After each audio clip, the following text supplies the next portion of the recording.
On our anniversary trip, my wife said, "I want a divorce." I replied, "Why wait?" Then I canceled her return flight and left her with her share of the hotel bill. I landed to a call from my mother-in-law informing me she was being detained for the unpaid charges. I, 38 male, am writing this from my home office, the one she always said was cold and uninspired. Right now, cold and uninspired feels like a victory. 2 days ago, my wife Heather, 35, and I were on our 10th anniversary trip. A 5-star resort on a pristine beach. I booked the best suite, the one with the private plunge pool. I thought we were there to reconnect. We'd been drifting, but I figured a decade of marriage deserved a grand gesture, a real effort. On the night of our anniversary, at a restaurant where the wine list had its own table, she dropped it. Not with tears, not with regret, but with the cool efficiency of a project manager closing a dead-end account. "Tyler," she said, setting her fork down with a delicate click. "I need to be honest. This isn't working for me anymore. I want a divorce." For a second, the world went silent. The clinking of distant glasses, the soft music, it all faded into a dull roar in my ears. I just stared at her. The waiter was approaching with a dessert menu shaped like a seashell. I must have looked like a ghost because he stopped, gave a slight bow, and retreated. "What?" I finally managed to get out. It felt like I was forcing the word through a throat full of sand. "I've outgrown this," she said, gesturing vaguely between us. "I feel like I'm playing a part. The dutiful wife. I want to find my own path, my own happiness." It was the corporate speak, the detached, HR-approved breakup language that cut through the shock. This wasn't a moment of emotional crisis for her. This was a scheduled announcement. My mind raced, trying to catch up. I asked the obvious question, the one you have to ask. "Is there someone else?" She gave a little sigh, a puff of annoyance, as if I was being difficult. "I've reconnected with someone, yes. Dennis, he's an artist. He sees me, Tyler. He sees my soul." Dennis, a name I'd heard. A guy she'd met at a gallery opening a few months back. I'd paid for her ticket to that gallery. I'd encouraged her to go, to network for her art career. The pieces started clicking into place with nauseating speed. Her recent late nights at the studio, her phone always angled away from me, the new, expensive perfume. This wasn't a decision.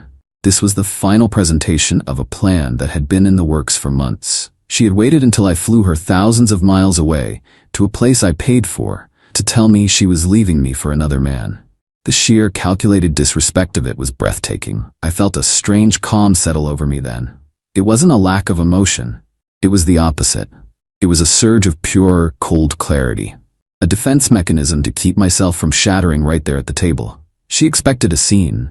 Tears. Pleading. A dramatic vacation-ruining fight where she could play the tragic heroine, finally breaking free. I looked at her perfectly composed face, waiting for my outburst, and I decided in that instant I would not give her the satisfaction.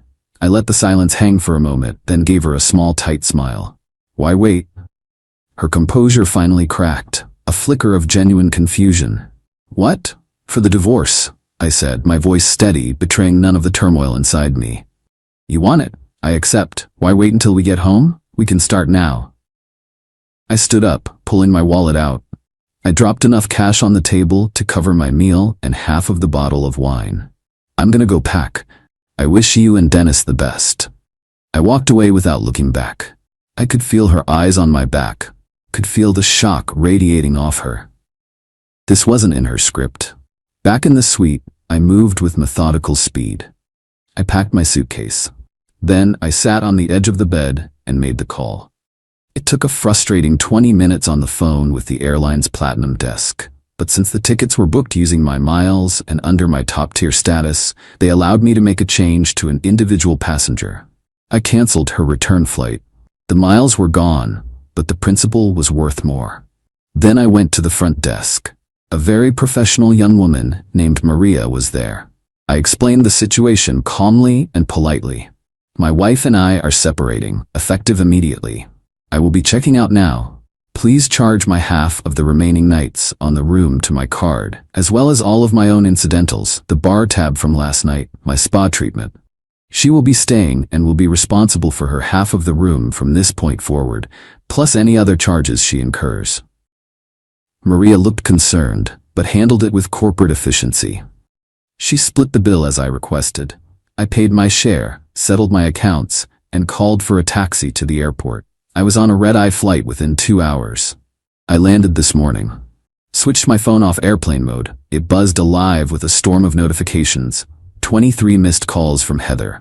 A string of increasingly frantic and angry texts. I didn't read them. I just blocked her number. A few minutes later, the phone rang again. It was my mother-in-law, Janet. I almost declined, but something made me answer. "Tyler, what have you done?" She shrieked, her voice a piercing nail on a chalkboard. "Janet, hello. I'm fine, thanks for asking. Don't you dare be clever with me. Heather just called me, crying her eyes out. The hotel won't let her leave. They say she has an outstanding bill and they're holding her luggage. They have her in some back office. You have to call them and pay it. You abandoned her." I let her tirade wash over me. "No, Janet," I said, my voice flat. She ended the marriage. I simply accepted her decision and ended our shared vacation. Her bills are her own now. I suggest she call Dennis. He's the one who sees her soul, after all. Let's see if he sees her debt too. I hung up. Then I made a fresh pot of coffee and sat down in my cold, uninspired office. And you know what? It feels pretty damn good. Update 1. Well, it's been a week.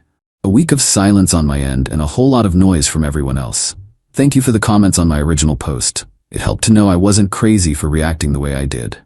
A lot of you asked for an update, so here it is. The call with Janet was just the opening salvo.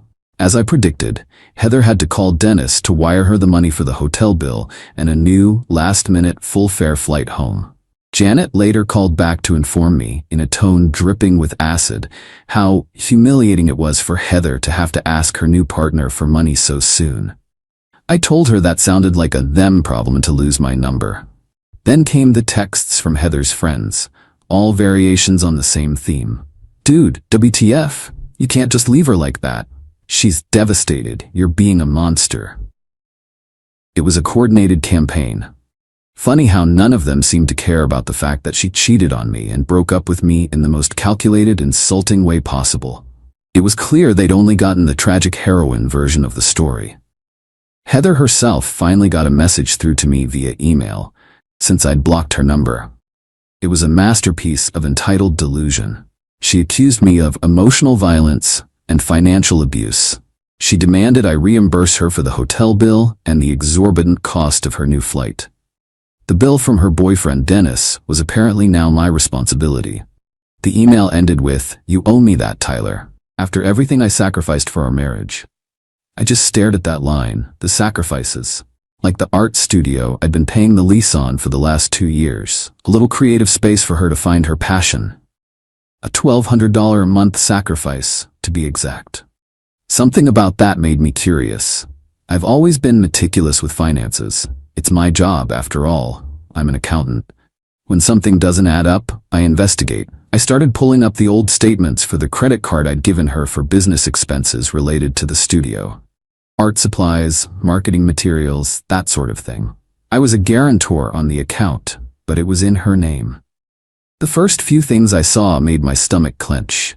A charge for a high-end dinner for 2 at a trendy downtown spot on a night she was supposedly networking at the studio.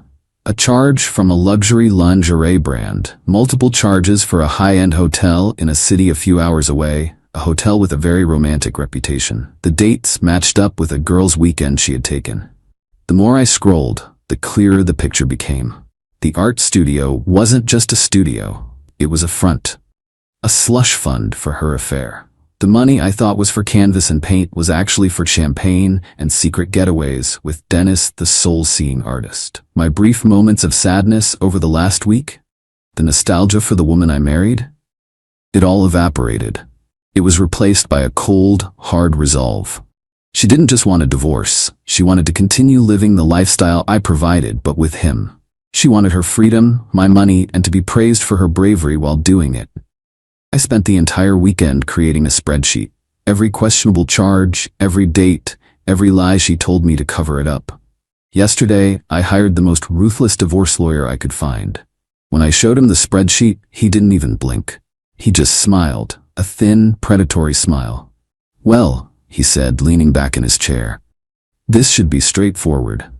Heather thinks this is about the hotel bill. She thinks I had a moment of anger. She has no idea what's coming. She didn't just end a marriage. She started a war with an accountant. Big mistake. Update 2. It's been a month of tactical silence from my end and escalating entitlement from hers. Things have gotten messy, and I've discovered the rot goes deeper than I ever imagined. 2 weeks ago, I got a text from a number I didn't recognize. Tyler, it's Dennis. We need to talk. Heather is very distressed. Be at your house tomorrow at 2 p.m. so she can get her things. We need to be adults about this. The sheer nerve. He wasn't asking, he was telling. And the we wasn't lost on me. They were a team now, coming to the home I paid for to demand things. I replied with one sentence, my lawyer will be in touch to schedule a time with a third-party supervisor present. They didn't like that. They showed up anyway. I was at my desk when the doorbell rang. I looked at the security camera feed on my phone. There they were on my porch. Heather, looking tragically wronged, and Dennis, a guy with a stupid scarf wrapped around his neck, looking smug. He had his arm around her. I didn't open the door. I spoke through the speaker. Heather, you are not welcome here unannounced. As I said, you need to go through my lawyer. Don't be an infant, Tyler, she yelled, her voice cracking. My entire life is in that house. My clothes, my art. Dennis stepped forward. Mate, just open the door. Don't make this harder than it has to be. We just want her things so we can move on. The condescension, the mate, it was like a movie. I saw red, but I kept my voice flat. This is my property. You are trespassing. I'm giving you 30 seconds to leave before I call the police. They actually stood there, whispering to each other, like they were deciding if I was bluffing. I counted to 20 and then dialed. When they saw me on the phone through the window, they finally scurried back to Dennis's beat-up convertible. The police arrived, took my statement, and I now have a record of them showing up unannounced. My lawyer was very pleased. But the real development came from my lawyer's office. I had told him about the studio I was funding, and he agreed it was a major financial point. As part of the discovery for the divorce, he subpoenaed all the financial records and contracts associated with her business. He called me last Tuesday. Tyler, you're not going to believe this, he said, and I could hear the excitement in his voice. I'm holding the lease agreement for the studio space. About a year ago, your wife and Mr. Dennis Vance co-signed a new lease with the landlord, re-registering the space as a commercial entity called Vance Gallery. They were building his commercial art gallery in his name, while you were still paying the rent via the original auto draft you set up. It's airtight. I felt the blood drain from my face. She had converted her private I need to find myself studio, which I was funding, into a commercial gallery for her boyfriend. She'd put his name on the lease with hers, making them business partners, all while my money was paying the rent. They were building their future on my foundation. My lawyer's voice cut through my shock. This changes everything, Tyler. This isn't just infidelity. This is fraud. We can go after both of them. So the new plan is in motion. We are no longer just arguing about assets in the divorce. We are filing a separate civil suit for fraud against both Heather and Dennis. We are seeking repayment for every single cent that was funneled into that sham gallery and her affair. Heather sent one more email last week. The tone had shifted from anger to a weird sort of bargaining. She said she was willing to forgive my actions at the resort if I would just agree to a simple 50-50 split and reasonable alimony so she could get back on her feet. She still has no idea. She thinks she's negotiating the end of a marriage. She doesn't realize she's a defendant in a fraud case. They wanted to be adults about this. Well, they're about to get a very adult lesson in consequences. TLDR, Heather and her boyfriend showed up demanding her stuff. I called the cops. My lawyer discovered through official discovery that she converted the studio I paid for into a commercial gallery for her boyfriend, putting his name on the lease. I'm no longer just divorcing her. I'm suing them both for fraud. Final update. This will be my final update. The dust has settled, and the final accounts have been rendered. The last 6 months have been a masterclass in legal maneuvering. My lawyer, bless his cold, calculating heart, was relentless. We moved forward with the divorce and the civil suit simultaneously. Heather and Dennis, predictably, lawyered up. Their initial defense was laughable. They claimed I was a willing patron of the arts and that the money was a gift to support their shared creative vision. The day of the mediation was something I'll never forget. It wasn't in a courtroom, but a sterile conference room in a high-rise building. Me and my lawyer on one side of a long mahogany table, Heather, Dennis, and their lawyer on the other. Heather looked thin and stressed. The tragic heroine act was wearing thin. Dennis was trying for a look of bored indifference, but his bouncing knee gave away his anxiety. They still had an air of arrogance about them, like this was all just a messy, inconvenient misunderstanding that a check from me would solve. Their lawyer started, outlining their proposal. They wanted the house sold, a 50-50 split of the proceeds. They wanted me to pay out the remainder of the gallery lease, and they wanted 5 years of significant alimony for Heather, citing her contribution to the marriage by sacrificing her career. My lawyer listened patiently, head cocked. When the other lawyer finished, he didn't respond. He simply looked at the mediator and said, "We reject that offer in its entirety. And now, for our presentation." He placed a thick binder on the table. "This," he said, "is the Heather and Dennis project binder." He opened it. The first page was a blown-up photo of them, smiling on a hotel balcony from Dennis's own social media. The date stamp was clear. It was from his birthday weekend, the same weekend Heather told me she was at a silent meditation retreat. Then came the spreadsheet, now 20 pages long, itemized, dated, cross-referenced with her lies. My lawyer walked them through it, his voice calm and monotonous. Page 1, itemized list of dinners for 2, totaling $4,780, charged to the art supplies credit card. Page 3, hotel stays including the St. Regis where Mr. Vance's social media shows him celebrating your 6-month anniversary, total $8,150. Page 7, direct transfers to Mr. Dennis's PayPal listed as consulting fees, total $22,000. Heather's face went from pale to chalk white. Dennis stopped bouncing his knee. He was perfectly still, staring at the numbers. Then came the grand finale. My lawyer presented the legally obtained, signed lease for the gallery, the one with both their names on it. He presented bank records showing the auto draft from my account paying the rent for their joint commercial venture, month after month. The total sum, my lawyer concluded, that Mr. Thompson can prove was fraudulently diverted from him to fund this affair and this undeclared business partnership is $83,450. Not including the future liability of the lease they both signed. This constitutes a clear case of fraud by deception, which we are fully prepared to pursue in civil court.